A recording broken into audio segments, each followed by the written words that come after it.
میرے پیارے آقا صلی اللہ علیہ وسلم کے پیارے دیوانوں، کیا جانور پالنا، پرندے پالنا، کیا اسلام میں اس کی اجازت ہے یا نہیں ہے؟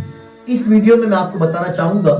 آپ سے گزارش ہے کہ شروع سے لے کر آخر تک بغور سماعت کریں اور اس ویڈیو کی لنک کو آپ اپنے دوست احباب میں ضرور شیئر کریں۔ میرے پیارے آقا علیہ السلام کے پیارے دیوانوں، آپ نے دیکھا ہوگا بہت سے ہمارے نوجوان بھائی یا بہت سارے بچے وہ کبوتر پالتے ہیں۔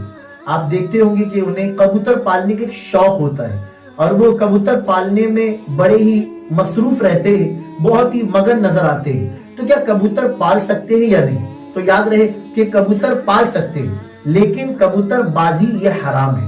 یعنی آپ نے اپنا کبوتر اڑایا اور پھر وہ کبوتر جا کر کسی دوسرے کے کبوتر کو لے کر آئے، پھر آپ نے لے کر اسے اپنے دربے میں رکھ دیا، پھر آپ نے اسے پالنا شروع کیا، تو یاد رہے کہ اس میں وہ جو کبوتر جس کا ہے، جو اس کا مالک ہے، اس کی اجازت نہیں ہے، اور آپ نے اس کی بغیر اجازت کے اس کے کبوتر کو اپنے کبوتر کے ساتھ بلوایا اور پھر اس سے پالنا شروع کیا، تو یاد رہے کہ یہ آپ کے لیے حرام، ناجائز اور گناہ ہوگا۔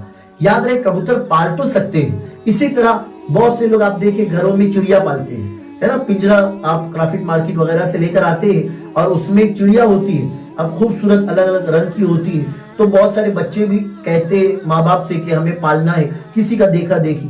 تو یاد رہے کہ کبوتر ہو یا طوطا ہو یا چڑیا ہو، یہ پال تو سکتے ہیں، لیکن اگر کوئی شخص اس میں اتنا مگن ہو جائے کہ پھر وہ نمازوں کو چھوڑ دے، پھر وہ ماں باپ کے جو حکم ہے اس پر عمل نہ کرے، پھر وہ پڑھائی لکھائی پر توجہ نہ دے، پھر وہ کام کچھ نہ کرے، بس اسی میں لگا رہے، تو پھر یاد رہے کہ اس طرح سے پھر پالنا یہ درست نہیں ہوگا۔ ہاں، اگر آپ پڑھنے والے، آپ پڑھائی پر بھی دھیان دیتے ہیں، پھر اس پر بھی دھیان دیتے ہیں، آپ کام کرتے ہیں، پھر پرندوں پر دھیان دیتے ہیں، اسی طرح ماں باپ نے کچھ حکم دیا، آپ ان کے حکم پر بھی عمل کرتے ہیں، تو پھر اس طرح پالنا آپ کا درست ہوگا۔ ہاں، لیکن اس میں بھی بزرگان دین فرماتے ہیں کہ پرندوں کو پالو یا کسی بھی جانور کو، تو اسے کم سے کم ایک دن میں 70 مرتبہ دانا پانی دو۔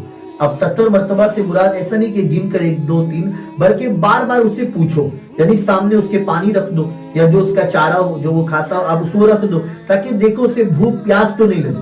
ایسا نہیں، ورنہ بہت سے بچے شوق تو رکھتے ہیں لیکن کچھ دنوں کے بعد وہ کیئر نہیں کرتے، یہاں تک کہ پھر وہ جانور یا وہ پرندہ پھر تڑپ تڑپ کے مر جاتا ہے، تو پھر اس میں آپ برابر کے گناہگار ہوں گے۔ بنی اسرائیل میں ایک عورت تھی، میرے آقا علیہ السلام نے صحابہ کے درمیان اس عورت کا واقعہ پیش کیا کہ اس نے معاذ اللہ ایک بلی کو باندھ کے رکھا تھا، یہاں تک کہ اسے کوئی وہ دانا پانی نہیں دیتی اور وہ بلی یوں ہی مر گئی۔ میرے آقا علیہ السلام نے فرمایا کہ اس بلی کی وجہ سے اس عورت کو جہنم میں ڈال دیا گیا۔ اللہ اکبر۔ تو میرے پیارے آقا علیہ السلام کے پیارے دیوانوں، اب آئیے کتا پال سکتے ہیں کہ نہیں؟ تو یاد رہے کہ کتا پالنے کی اجازت نہیں ہے۔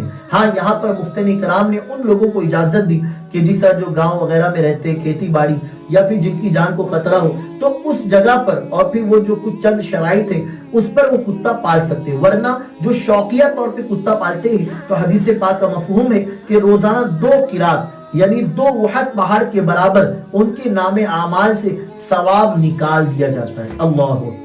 اب اسی طرح بلی پال سکتے کہ نہیں؟ تو ہاں، بلی پالنے کی اجازت ہے۔ تو میرے پیارے آقا علیہ السلام کے پیارے دیوانوں، یہ چند باتیں آپ کے سامنے میں نے پیش کیا۔ اللہ پاک مجھے آپ کو سب کو عمل کی توفیق عطا فرمائے۔